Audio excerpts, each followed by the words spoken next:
stay hungry, stay foolish. Usually when I introduce a guest and a book on the show, I have written it down. Sometimes I rehearse it. I certainly use maybe elements from the Amazon introduction when I do that. But I think doing that for this book just can't do it justice at all. So I'm going to speak from the right brain, from the right hemisphere here, mixed a little bit with my heart, a bit of heart-brain coherence. And I'm just going to say what I think of this book and this magnificent guest that we have today. This book is, if I recommend any book that you read, this is a once-in-a-generation book. It is so important to read this book. Our guest, and I hope through the show, gifts us a new lens through which to experience the world, to attend to the world. And I certainly get that from any time I indulge in any of his content, any of his writing, any of his podcasts, any of his channel that he's so magnificently put together. He is a change maker. He's a paradigm shifter. He certainly has done that in the realm in which he has written this book. It's 3 decades plus in the making, this book. The research is just phenomenal. The appendix itself is a book. If you ever need any research on the brain, this book gives an appendix and you will never have to look any further. The amount of research is just absolutely phenomenal. I cannot do it enough justice. But what I can say is that my left brain, my left hemisphere, wants to give you a logical introduction to this book, but I'm going to let the master, which is my right hemisphere, give that introduction. And our guest is a polymath. He's a modern day Leonardo da Vinci. He is so widely disciplined in a wide range of backgrounds and disciplines and so much research. And as he talks about in his book, when you have that, you have a great tension of opposites.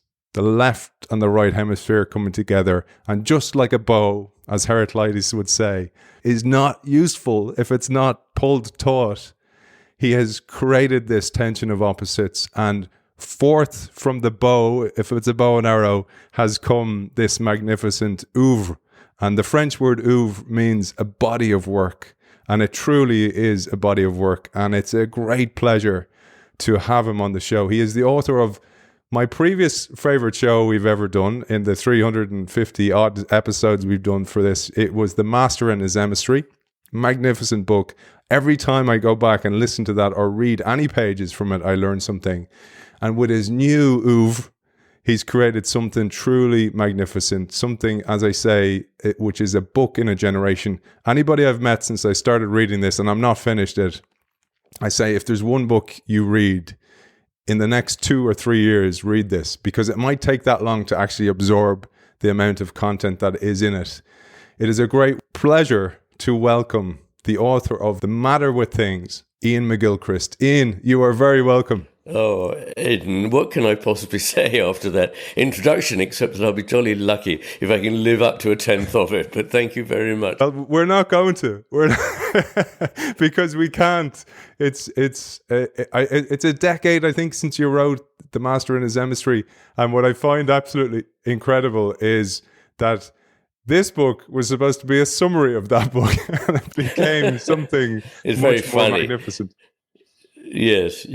No, it was intended to be a short version of The Master and His Emissary. It's now about 3 times as long, and it's explored all the philosophical implications of what it means that we have 2 conscious centers in our brain that are producing different kinds of experience. I thought we'd start with the way you do in the book, and you start with a note to the reader, and I think this is really important to give context. You say, this book is what would conventionally be called a single argument. That is why I have chosen not to publish it as 3 separate books, one on neuropsychology, how our brains shape reality, one on epistemology, how we can come to know anything at all, and one on metaphysics, the nature of what we find in the cosmos. It is intended as a whole, each part illuminating and in turn illumined by the others. Yes, well, it has a logical structure in a way, although, once again, everything connects to everything else. But I wanted to address the ancient question of who we are. This is a question that, as Schrödinger pointed out in a lecture in Cambridge just after the war, was asked by Plotinus, the 3rd century Greek philosopher. But we, who are we? And it seemed to me the urgent question of our age. I think we've completely lost any sense of what a human being is, what we're about in this world, how we relate to the world, and what the whole business of the cosmos is like. We seem to have lost any sense of direction, of meaning, of value, of purpose, and we're on the point of turning ourselves into a kind of robot. And this seemed to me a terrible thing to be happening. In fact, I now consider this crisis of humanity to be on a par with the crisis of the destruction of nature, because we may or may not be able to do something about the way we're destroying nature. Nature, in the end, will rebuild herself. Nature has always done this. But we may simply not survive because of what we're doing to ourselves. We're becoming measurably less happy, enormously much less happy, more stressed, more anxious, more depressed, with an overwhelming sense of pointlessness. And this is something that is a major tragedy.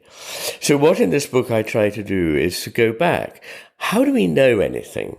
If it's true, as I demonstrated in The Master and His Hemisphere, that the two halves of the brain present two versions of the world which are not necessarily entirely compatible, which one should we trust?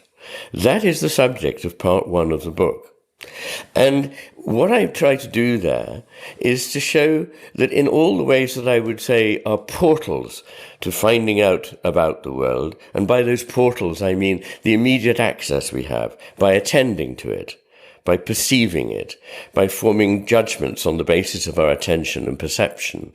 In other words, thinking. What we bring from our emotional and social intelligence, from our cognitive intelligence, and from our ability to create.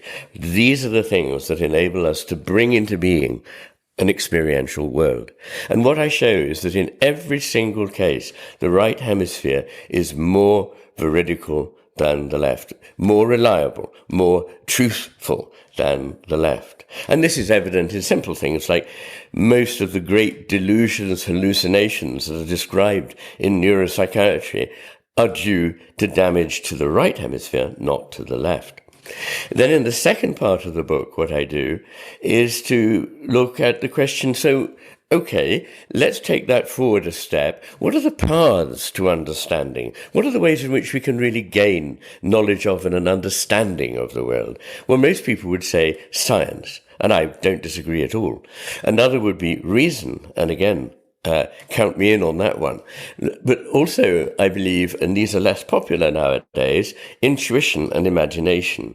And so in the second part of the book, which is addressing epistemology, how do we understand and know anything, I look at each of those in turn and look at what their strengths and their weaknesses are, what they can do and what their limitations are.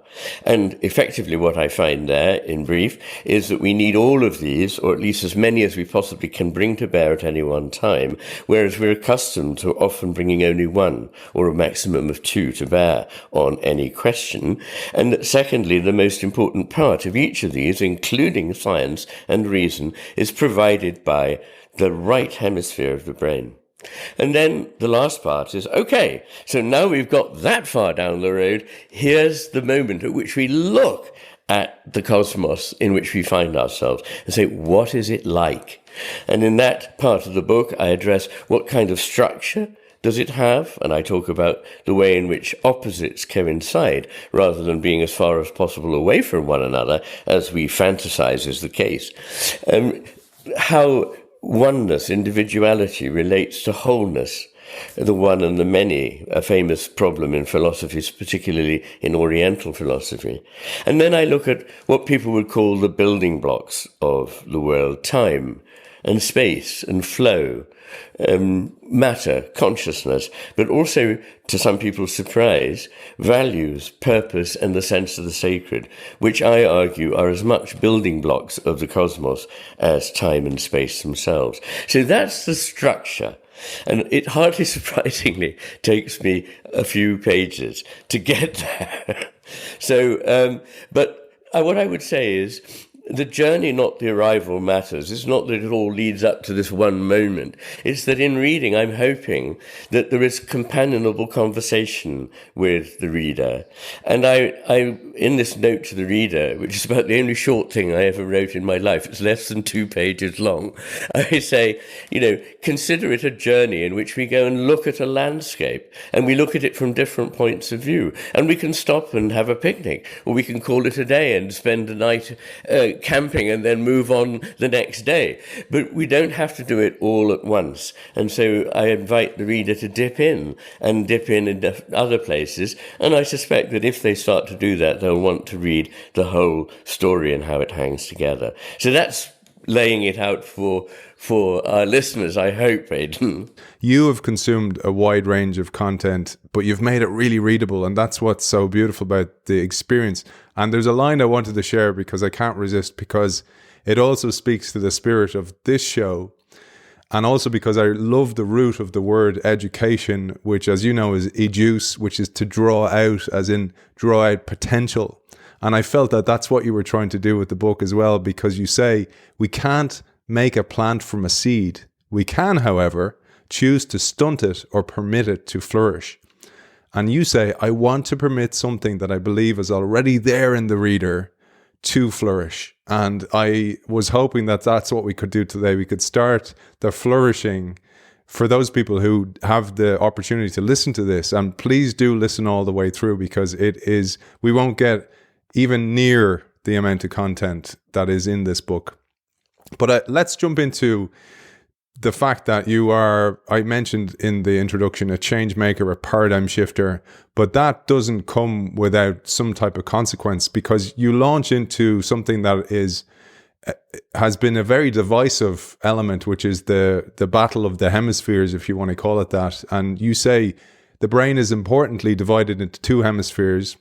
You could say, to sum up a vastly complex matter in a phrase, that the brain's left hemisphere is designed to help us apprehend and thus manipulate the world, the right hemisphere to comprehend it, see it for all that it is. The problem is that the very brain mechanisms which succeed in simplifying the world so as to subject it to our control militate against a true understanding of it.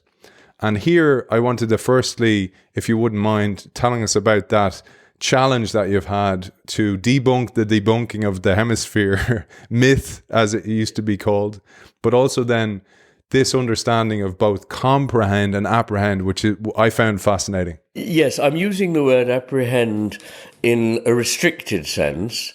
It comes from a root in Latin, which means to take hold of, to grasp onto something. And what I mean by that is to get it in one's grip so that one can use it finally. So in order to survive, we desperately need all the time to be getting stuff, even if it's so simple as just getting food. But we also need to get hold of things in order to make things for ourselves, to provide shelter, to provide clothing, to provide all the necessities of life. We need to manipulate the world. And that is the task, the very important task of the left hemisphere. But the right hemisphere is therefore left with the rest of what we need a brain for, which is seeing the whole. And I give this image of a bird trying to pick up a seed on the background of grit or pebbles. It needs to be very quick and dexterous in picking up this tiny little thing. So it has to fix it with its attention and see it very, very clearly in order to be able to get it. But that means that at that moment, it's completely taken up with this task. And if it were not to be able to look out for everything else that was going on, it would become somebody else's lunch while it was getting its own. And that's where the other part of the brain, the right hemisphere, keeps a broad, open vigilance to everything in the entirety of one's attentional field. And that is the very important task of the right hemisphere. So clearly we need both of these. We need them both to be working. It's not that somehow the left hemisphere is something we can do without. We can't possibly do without it. But the trouble is that it sees less than the right hemisphere, literally, in that it has a more narrow scope. But it also basically creates a world which is like a map, whereas the right hemisphere is seeing the field that is mapped. It's seeing the real world before it is mapped, if you like. And the difference between the world which we experience and the map is that the map contains almost nothing of the real world. It just contains the bare bones, a schema, a theory, a diagram of the world. And unfortunately, we now are paying so much attention to what the left hemisphere tells us in its very technical way that we think we live in this map rather than in the real living world. And I think that's where we could begin thinking about what is the matter with us these days. It's a beautiful idea. And this is where I mean the new lenses you give us, because not only, I mean, the way I perceive now the world or attend to it. But for example, I never look at a bird the same way since. So when I see a bird, for example, where my old studio used to be, there was a lot of pigeons. Now there's a lot of seagulls. But the pigeon would often like turn its head, and I'd know what the pigeon was doing. So I was like going, it's looking in to see if there's any food there. And then it turned the other way and I'd gone, it's now scanning the area for threats, for example. And I thought that was really interesting, because that, in a way, is a place we can build and show, well, if that's an animal with such a simple brain, a simplified version of our brain, there's still traits there that are very relevant to a human. Absolutely. And what you've drawn attention to is, quite rightly, is that this isn't just something about the human brain. It's something about every brain that we've looked at. So the brains of other mammals, of amphibians, reptiles, down to even the neural networks of insects, nematode worms, and down to the most ancient creature still alive in this world, Nematostella vectensis, a sea anemone, 700 million years old. It already has an asymmetrical neural net. So it's got to be something pretty profound. What I suppose I ought to do is to say something about, because you invited me to do so, about the need to debunk the debunkers. Because when I started on this process of learning about 30 years ago, learning about the hemispheres, many of my colleagues begged me not to get involved in it. They said, look, you've got a reasonably promising career ahead of you. You don't want to commit suicide at this stage. But if you get involved with this, people just won't take you seriously, because we know it's all rubbish. Well, what we knew was, quote, rubbish, was indeed largely inaccurate. It was a misconception that the brain is something like a computer, and therefore we needed to find out, what does it do? And people answered that question in the 70s by saying, well, it looks as though the left hemisphere does reason and language, and the right hemisphere does pictures and emotion. And we now know, of course, that both hemispheres are involved in reason, in language, in visuospatial imagery, and in emotion. So that can't be right. So where does that leave us? Well, it leaves us actually with something very important and interesting, which is, first of all, that it's not a computer, and therefore asking what it does may not be the right question. The question one might want to ask instead is, how does it do it? When we meet a new person and we make an acquaintance, we want to describe them to somebody else, we don't say all the things that that person does, because we know that. He or she reasons and so on. No, what we want is to know in what way, what's it like to encounter this person? Well, you can see the hemispheres as part of a person. That is a more accurate way, actually, of seeing it than as a simple mindless machine. And if you once start looking at the different ways in which the hemispheres approach the world, you see an entirely coherent picture for the left and for the right hemisphere. And it's to do with this quality of attention. When I first discovered about the attentional difference, the penny didn't quite drop immediately. And then I thought, oh God, attention changes the world. And so if they're attending differently, they've got to be producing different worlds. So the two parts of my hypothesis are not disputable by experts in their field. What's unusual is bringing them together. So neuroscientists, neuropsychiatrists, neurologists will not dispute the fact that the two hemispheres are different, that when you have a lesion in one place in the left hemisphere and in the mirror image place in the right hemisphere, it will lead to completely different consequences for the person. So that is not an issue, nor is it that they attend differently. Everyone knows it's not controversial that the left hemisphere pays this narrow beam attention, the right hemisphere this broad, open, vigilant attention. So that's not controversial. And to philosophers, it is not controversial that attention changes what we find. If we attend in one way, we see one thing. If we attend in another, we see another. It's just that what I did was take these two things, one from science and the other from philosophy, and put them together. And if you do that, what you find is two different experiential worlds. The left hemisphere's world being made up of fragments that are static, separate, decontextualized, disembodied, abstract, categorizable, and inanimate. Whereas in the right hemisphere, you see that things are all actually interconnected, that nothing is ever isolated completely, that they're also not fixed and certain, but always something coming into being. They're becoming, they're in process all the time. That they're also unique, that you can, for convenience sake, group them together, but everything you actually experience is unique. Each blade of grass is actually quite different from every other blade of grass. That we can only understand things in their context, that once we take them out of the context, as the left hemisphere does, they change their meaning. And that we're dealing with something that is embodied and animate, and where a lot of the meaning is implicit. And that by making it explicit, which is the only kind of meaning the left hemisphere has, we ruin it, we change it. We lose it.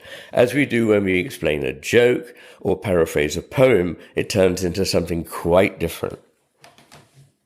I love it, Iain, and I hope by now the penny is dropping, which it is, I'm sure, for many of our audience, about how relevant that is to you as a change maker. I mean, you, the audience, people who work in change or transformation in particular, are probably more right hemisphere oriented, and they work in a left hemisphere world. And I found this particularly interesting because I thought it'd be interesting to share the master and his emissary, the original story that influenced you for. And by the way, I love your titles as well. They're so clever, but also researched and have such deep meaning.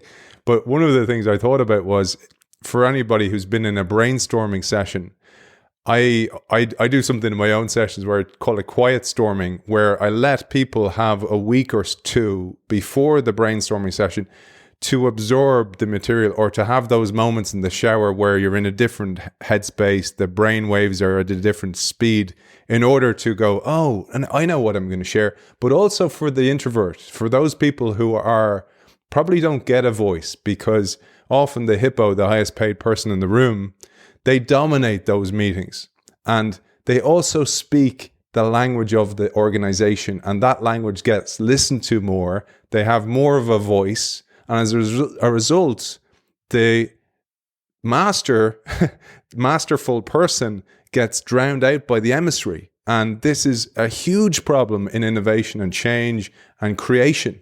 That's a very good point you make. And as you know, when I get on to talking about intuition in the middle part of the book, I draw attention to masses of evidence that it's during those fallow periods when we are quiet and not consciously examining things that creativity takes place and new shapes form in our minds so that we can actually apprehend something truly new. So that is very, very important. It's rather like you started off mentioning the image of the gardener. And, I say a gardener can't make a plant grow, but a gardener can create the circumstances for the plant to thrive or not. And it's that business of planting the seed and just occasionally watering it, but largely keeping the land clear so that it can grow of its own accord. It won't grow faster if you keep pulling it up by the roots to have a look at how it's doing. So we need to leave things alone if we want them to repay us with an imaginative answer. But yes, the idea that there is a kind of noisy person that's going to drown out the more thoughtful person is a good place to start. And the image of the master and his emissary is from this fable that I say I found in Nietzsche. I'm now rather doubtful that I ever did, but there we are. But yes, the idea there is quite simply that there's a wise spiritual master who knows what he needs to do in order to look after a community so that it thrives. And he knows after a while that as the community grows and continues to thrive and expand, that there are things that he simply can't get involved with, not just because he can't do everything, but because there are certain things that he really ought not to get involved with if he's to be able to maintain his oversight from which his whole value as a master derives. And so he appoints a bright second in command to go about his business, effectively, an efficient bureaucrat who will carry out certain procedures on his behalf. The trouble is that the emissary in this story, being sort of bright but not terribly bright, thinks it knows everything and doesn't know how much it doesn't know. And so it does all the talking. It says, I'm the master, and it forgets to take what it's done back to the master, and instead pretends it is the master. And as soon as it starts to do that, because it doesn't know what it is it doesn't know, the whole situation deteriorates and falls apart. And what I didn't know at that time, but I've discovered in the 12 years since the publication of The Master and His Emissary, is that versions of this story exist in cultures spread right round the globe. In China, in Japan, in India, in North American native lore, there are stories, one of the most extraordinary being an Iroquois legend that I recount right at the beginning of part 3, in which they have obviously intuited, knowing nothing about the brain itself, they've intuited the nature of their mind, of their consciousness, and seen that there is one part that is very wise and understands much, but another part that thinks it knows everything, but in fact is dangerous if it becomes too powerful. It should be in the subordinate position always as a faithful servant. And as a servant, there's nothing wrong with it. The problem arises when it becomes the master. And so you see this in the Secret of the Golden Flower, a 9th century Chinese mystical text, in the I Ching, in the Vedanta, and as I say, in this Iroquois legend, and no doubt in other places too. The Iroquois legend and the brain, going right back to the pigeon, and I just always see the pigeon kind of looking at you like that, and I used to kind of go, pigeons are freaky, man. They're staring at me. And then when I understood, I was like, God, now I know.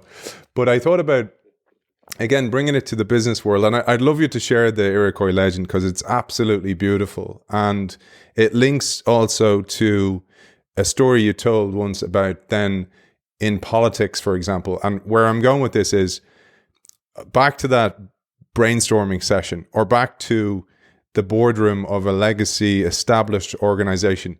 It started with the right hemisphere. Someone created this from those moments of quietude, those moments of pondering and emergence.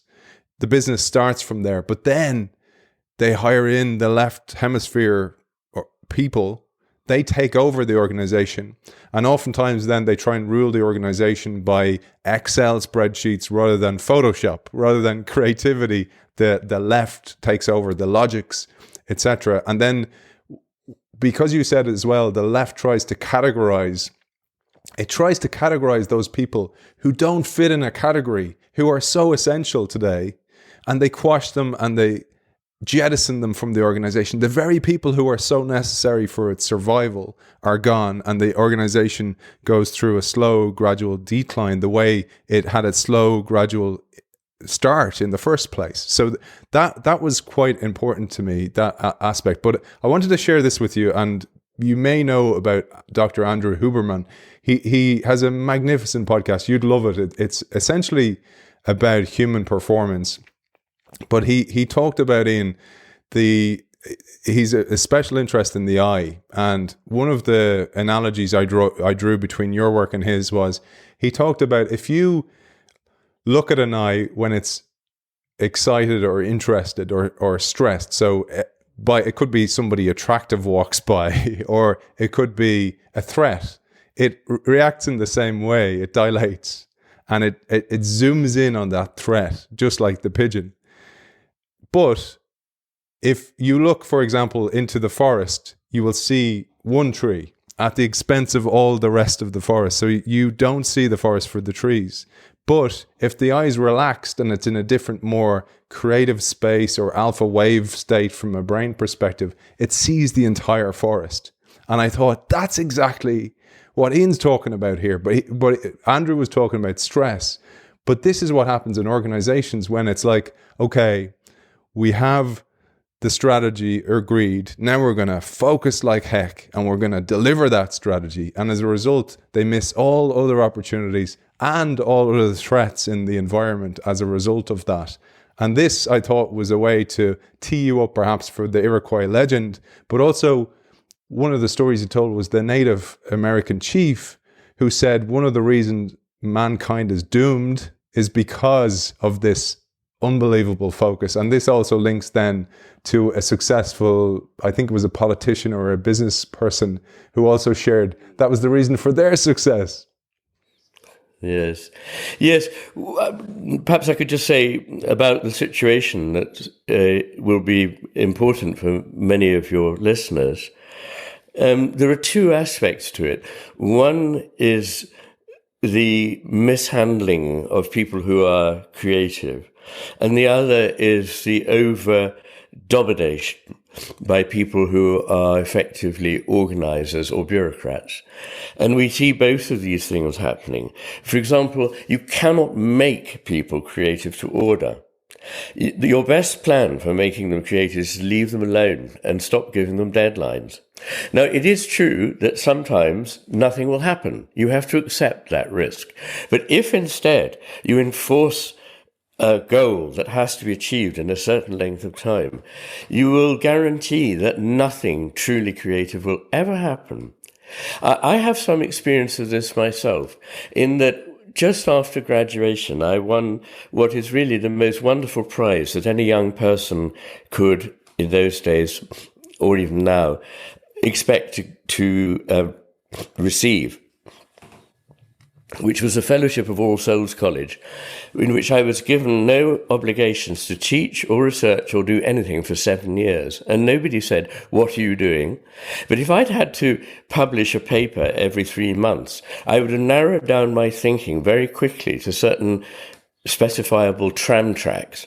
But because I wasn't, I was able to lay down what I now see was the basis for being able to write the books that I've written later in life. Because it was then that I was able to follow my interests in philosophy, in different languages, in science, and so forth. And it was that freedom that enabled me to be able to be creative, if I have been creative, as people tell me I have.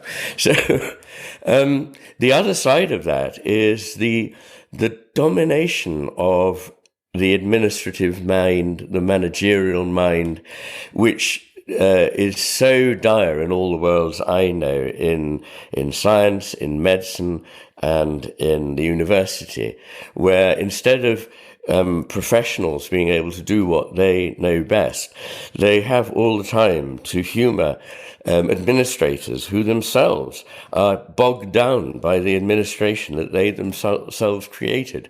They're not trying sinisterly to control other people. They themselves are the victims of the very system that they set up. It is now bigger than anyone, and it's wasting resources, it's wasting time, it's causing frustration, it's negating creativity. And so the two things that everybody needs to do are cut back administration and management. And I don't mean by 20%, I mean by 80%. And cut back on controlling the people who are creative, and instead give them the freedom and the peace in which to be creative. So that's all I want to say about that. But you mentioned two things. One was an extraordinary story that was told me by a member of the Green movement in Switzerland, that as a young person he had a house, or his family had a house next door to Jung's on a lake in Switzerland, and that as a child he remembers going and visiting Jung, and Jung talking about what he had found out in America, where he'd been listening to the stories told by North American natives. And one chief said, "The white man is doomed." And Jung had said, "Why?" And he said, "Because the white man sees like this." And he put his fingers on the tip of his nose and then stretched them out to a point in the distance and said, "He sees a single goal and he takes direct steps to it." Then, much later in life, 50 years later, he was talking to a self-made billionaire in Switzerland about the phenomenal success he'd had as an entrepreneur. And he said, I put it down to the fact that I have one single goal in mind. I put it in the future and I go towards it in exactly the same way that the Native American had said was the doom of humanity. And so, I mean, it's true that maybe a short-term goal can be best achieved like this, but if we actually want to survive, then it's not the way to look at the world. And then there is this story, which I'm rather nervous about trying to abbreviate because it's so subtle. It has so many aspects to it. And it's so beautiful. But effectively, the idea is that because of a decline in the universe, two brothers were sent down from heaven to superintend the regeneration of the cosmos and bring back light to it. And these two brothers were different in nature. One was called He Who Grasps the Sky with Both Hands, and the other was called Flint. And he was hard like flint and was like an arrowhead and had a single trajectory.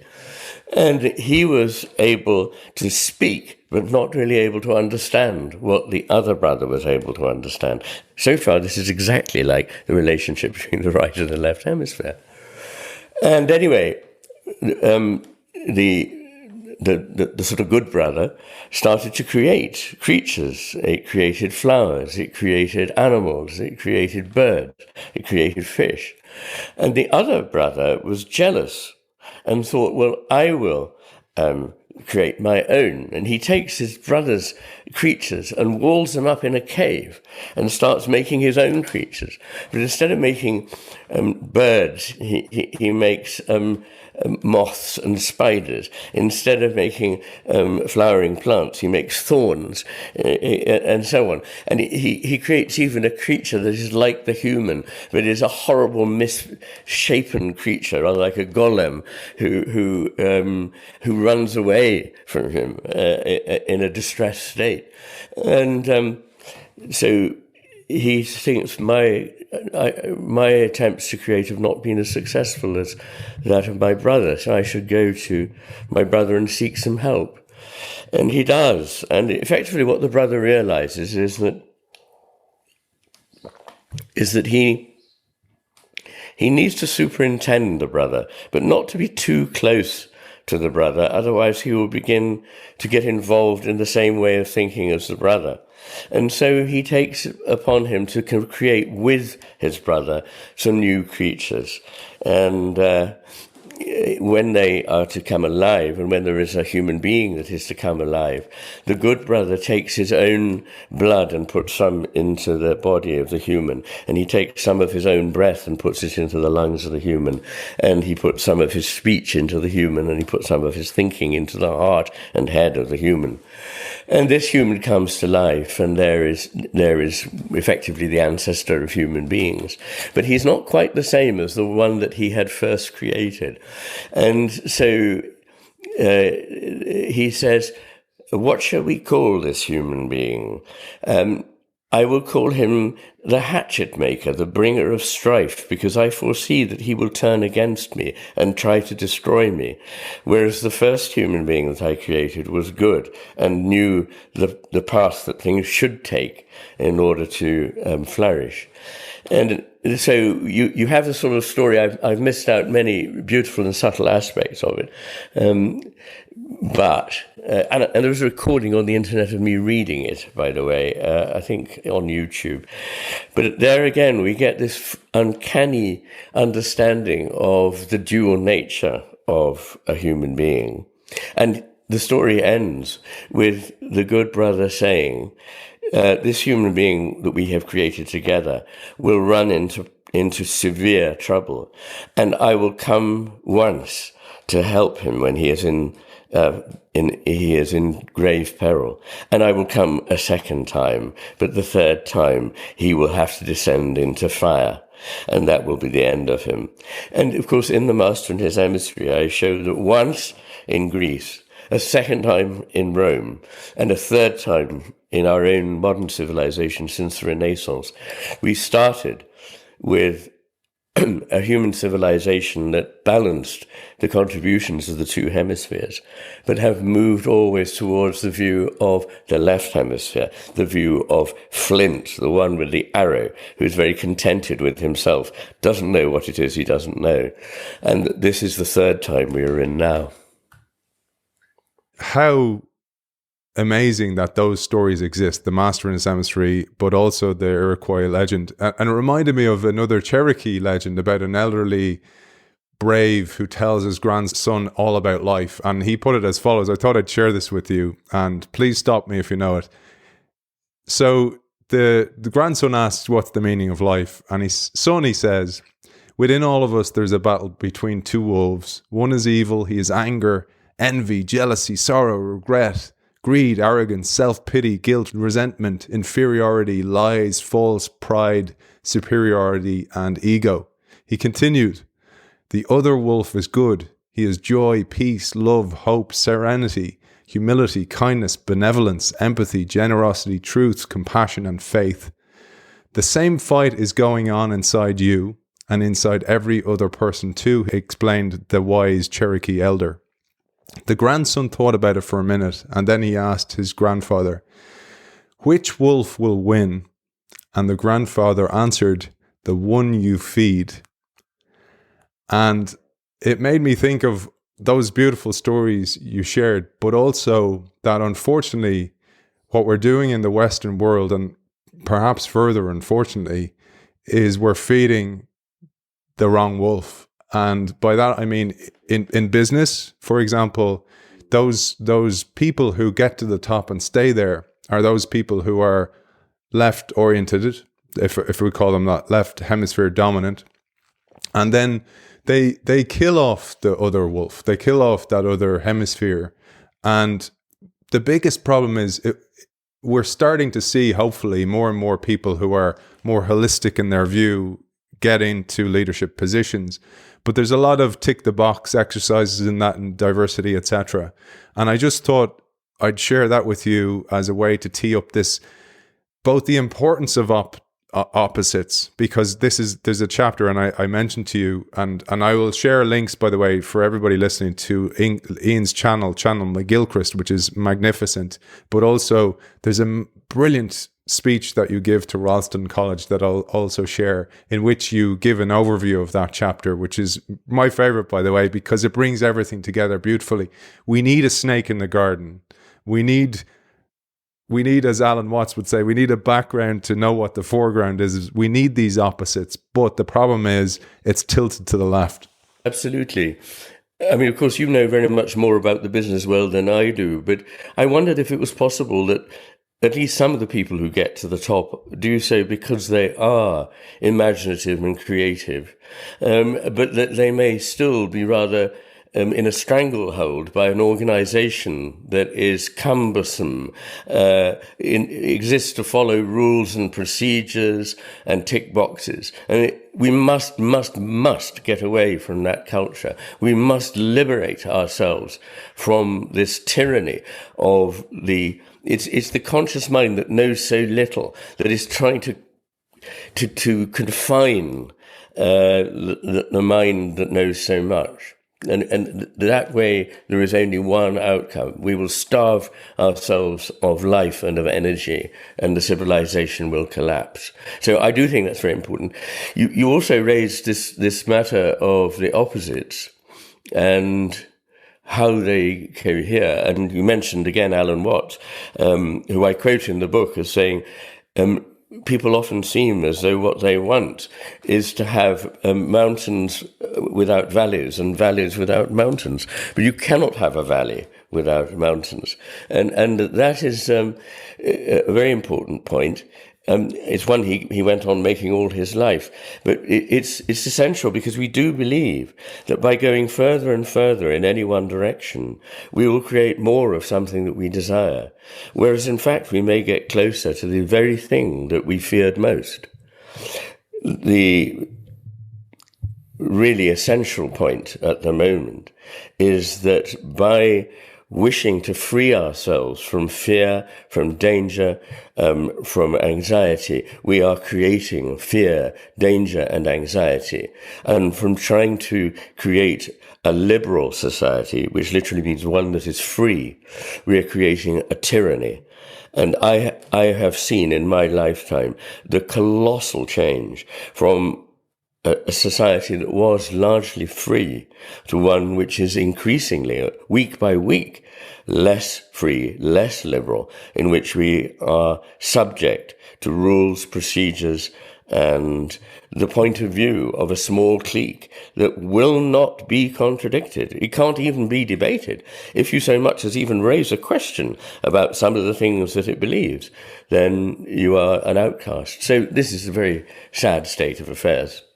Iain, I'm gonna do what I did in the intro, and I'm just gonna go where the right hemisphere brings me. I'm not gonna follow any logic here, because the book as a whole, it is a whole. I know you break it into component parts, but it is most magnificent when you experience it as a whole. And what I did, by the way, was I read logically, but I listened from a different perspective. So I would listen to Channel McGilchrist or some of your talks, even knowing that they were further on in the book. And that gave me this kind of hitting myself from every different view, including the different senses through which I experienced it. So I just wanted to share that. That's how I did this. So I'm gonna just go with the flow, as we should. Yes. And I'm going to introduce this next part because I love this. The importance of both music and the brain, but also the holistic approach to life as well. So you say, importantly, what we experience is not just an image of the world outside, some sort of projection on the walls of our Cartesian theatre inside our heads and watched by an intracerebral homunculus on an intracerebral sofa. I love that. True, we can deceive ourselves by mistaking our own projections for reality, and we often do, but that does not entail that we are always victims of self-deception. When we are properly attentive, that we experience is the real deal, though it can be only a tiny part of all that is. To appreciate that, you need the right hemisphere, and preferably, of course, both hemispheres to be in play. It is true that we can see the world only partially, but we still see the world directly. It is not a representation, but a real presence. There is not a wall between us and the world. Our experience is of whatever it is and not another thing, even if we can't get away from the fact that it is we who experience it. So I just wanted to introduce that because it tees us up nicely for this beautiful analogy you share of Mozart's G minor quintet. What I'm trying to do is steer a course between two opposing views that are oversimple and, basically wrong.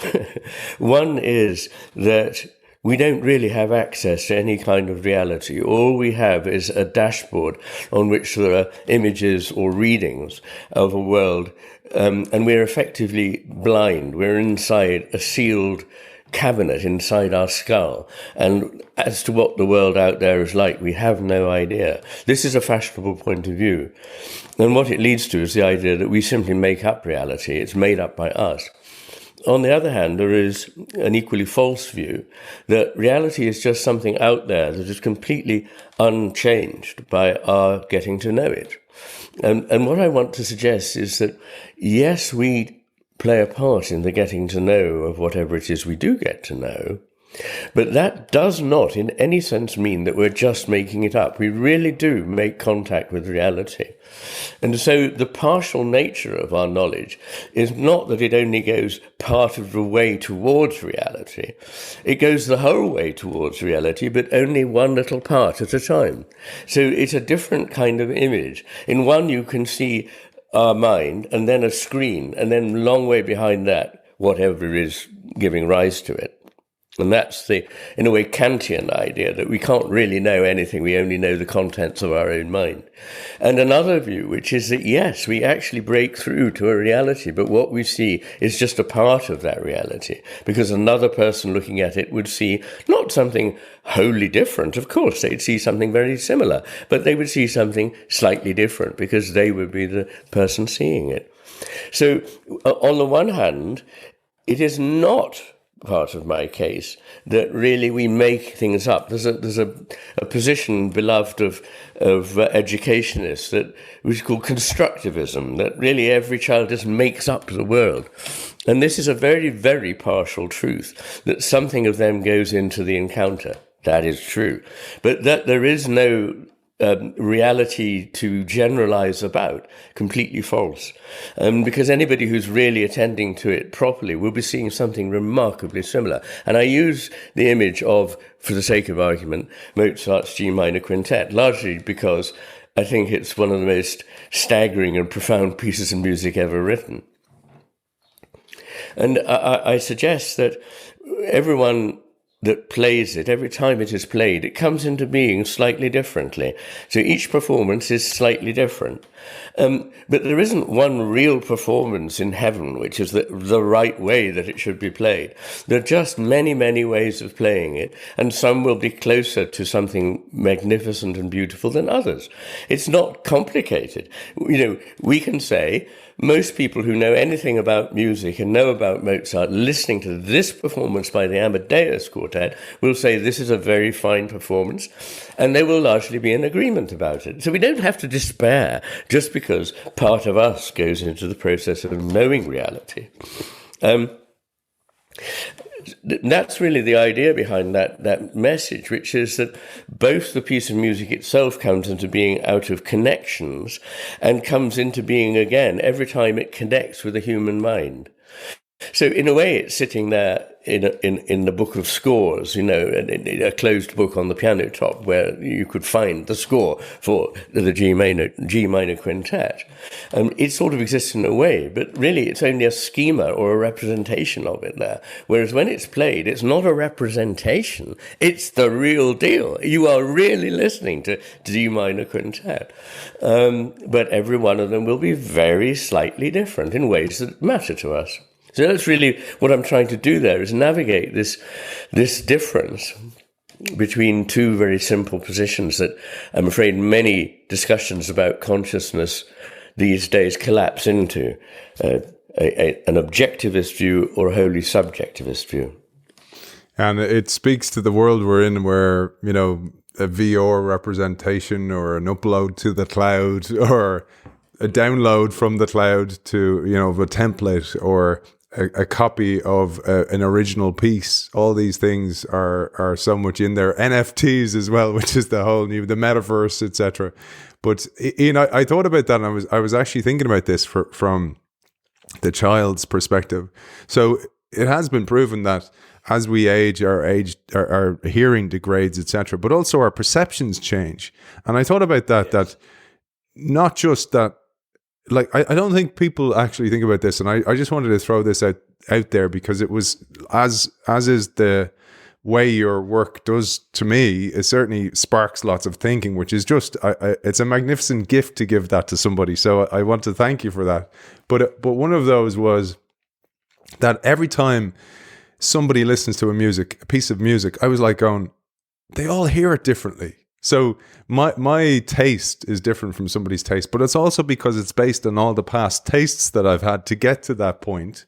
But also it's based on, maybe I have tabula rasa from music I've heard as if I'm a child, and the first time I hear music, I'm going, wow. And I saw this magnificent video of a child who was deaf, who had a hearing aid, and heard their parents' voice for the first time, and the smile on the face. And I was like, on that must be what it's like for somebody to experience something like that for the very first time, music, for example. But also then I thought about a movie or a piece of art, that we all experience it differently, but we think that the other person's experiencing the same of us. I suppose it's like the problem with privilege or diversity as well, that we don't know what's going on inside the mind of the other. That's perfectly true. And I remember puzzling over this actually as a child and thinking, another person looking at a post box sees it as red. I see it as red. But we can't tell whether the experience that other person and I have is the same. We agree to call an experience that each of us has red. But whether, if I were to pop into their skull, I could actually see the same color that I see, we just don't know. So that is true, and that can't be got round. But in a way, it's to be excessively skeptical to suggest that whatever is perceived is completely unlike that's perceived by somebody else, because our reactions to it are so similar. When we taste a certain food, like anchovy, we taste its fishiness and its saltiness and so on. And it's not like somebody tastes it like that, but another person finds it tastes like a grape, you know. So there are different experiences, and one can never quite get round that philosophical problem. I do agree, but nonetheless, there's enough common reaching out through the ways in which we describe our totality of experience for us to suspend disbelief and accept that probably what we are seeing is quite similar to what another person would see. And it made me think sorry, go ahead, Ian. No, it just occurred to me, there's something in our brains that corrects towards certain things, whatever happens. For example, as a child, I had to have operations on my eye. And I had one operation, and I woke up from the operation, and everything in the room was on a 45-degree tilt. And I thought, oh my God, I hope I don't have to lead life on a slant. And the surgeon, I told the surgeon who did a ward round afterwards, and he said, you'll see in a couple of days it'll all be completely level again. And it was, but what had changed was nothing to do with the eye.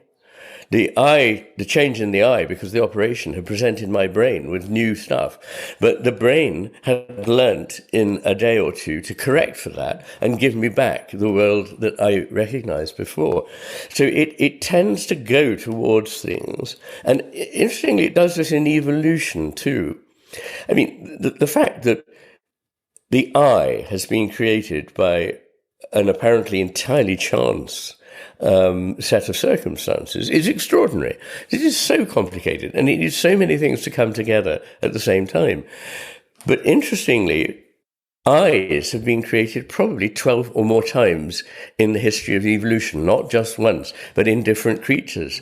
And they have different structures, those eyes, but they nonetheless enable us to see. So there's something very primitive about eyes. And another little fun fact while we're on that, which I include in a chapter on the science of life, is that you can breed flies that are eyeless, because there is a gene that causes flies to develop eyes, but it also causes you to develop eyes. It causes a frog to develop eyes.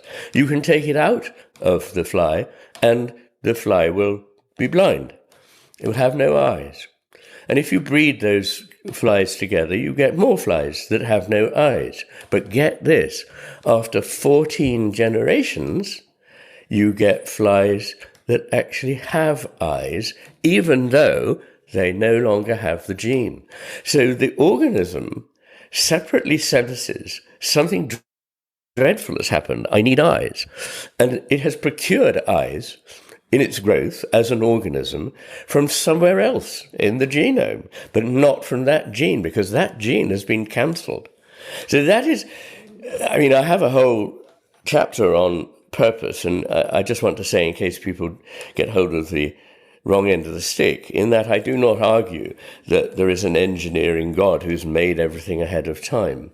But what I do argue, along with many, many, many scientists now, is that the idea of sheerly blind mutation is not supportable as a story of how we get the highly developed organisms that we have. Wonderful. You sparked so many thoughts for me. I was thinking, firstly, I don't know if you know the way we're trying to train AI, artificial intelligence, to do lots of things. One of the things they've attempted is to teach artificial intelligence or robots essentially, to gather coffee beans. But it actually takes a very astute eye to be able to establish whether they're ripe or not. And it's very difficult for AI to detect the type of ripeness. But also, as you know, birds, for example, see multitude versions of green, while we just call it green, maybe light green, dark green. But they see very, very different ranges of green. I think I read that in the Master in His Hemisphere. But also then it made me think of Oliver Sacks in his book, The Anthropologist on Mars. He mentioned about this patient called Virgil who had no sight and then all of a sudden had sight, and couldn't take the input of data and asked for his sight to be removed again. And I thought finally about the 45-degree angle. And as a French speaker, you'll appreciate this, that the term bias actually means slant. It means we're a slant, as in on a pétanque. Yes, yeah. So I think that's fascinating, because it really just shows you how there is diversity. And that diversity then, and where I'm going with all this is, if you think about the spectrum of seeing green or red or all those different things from across the species, but also in the species. And I thought then about, because you devote a element of the book to autism and schizophrenia, and I thought about those neurodivergences, if you want to call them that neurodiversity, that can be harnessed for the better. Yes. Well, that's true.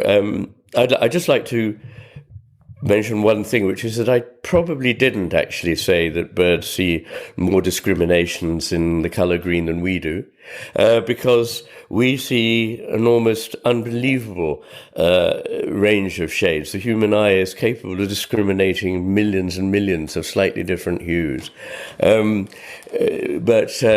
And it's also not true that that the Eskimos see different colours of white and have different, more names for snow than we have. They have about the 7 terms that we have, and they see snow as we do. So I just wanted to correct that in case somebody was saying, I don't believe that's true. I don't think. Well, thank you. Yes. What I think is wonderful is your reference to neurodiversity, in the sense of different brains that can achieve things that our brains can't, but can't achieve things that our brains can.